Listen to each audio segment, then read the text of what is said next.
રાજ્યમાં આકાશમાંથી અગનગોળા વરસ્યા. રાજ્યના 9 શહેરમાં તાપમાન 40 ડિગ્રીને પાર. 41.6 ડિગ્રી સાથે રાજકોટ સૌથી ગરમ શહેર. અમદાવાદમાં 41.2, ડીસામાં 41.1 ડિગ્રી ગરમી, તો ગાંધીનગર અને સુરતમાં 40.6 ડિગ્રી તાપમાન, તો અમરેલીમાં 40.5, ભુજ, વડોદરામાં 40.4 ડિગ્રી ગરમી નોંધાઈ.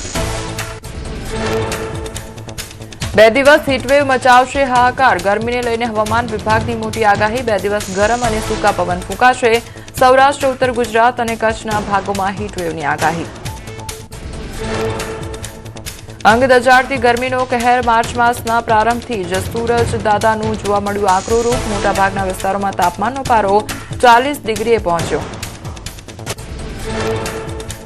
સતત ધમધમતા અંબાજીના માર્ગો પર છવાયો સન્નાટો. ભારે ગરમીના કારણે લોકોએ ઘરેથી બહાર નીકળવાનું ટાળ્યું. બપોરના સમયે વેપારીઓ પણ પોતાના ધંધા આગળ આળસો લગાવી આરામ ફરમાવતા જોવા મળ્યા.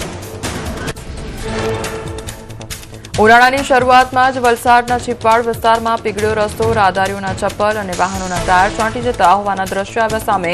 2 મહિનામાં 2 જ માર્ગ પીગળી જતા હલકી ગુણવત્તાવાળું મટીરીયલ વપરાયું હોવાનો સ્થાનિકોનો આરોપ. રાજકોટમાં ઉનાળાની શરૂઆતમાં જ ધોમધકતો તાપ પડતા જનજીવન પર અસર થઈ. કાળઝાળ ગરમીમાં બપોરના સમયે રસ્તાઓ ખાલીખમ. ગરમીથી રાહત માટે લોકો ઠંડા પીણાનો લઈ રહ્યા છે સહારો. રાજસ્થાનમાં માર્ચમાં જ કાળઝાળ ગરમી. જેસલમેરમાં યલો એલર્ટ જાહેર. મહત્તમ તાપમાન 40 ડિગ્રી આસપાસ નોંધાયું. આગામી થોડા દિવસો સુધી ગરમીનું જોર યથાવત રહેશે.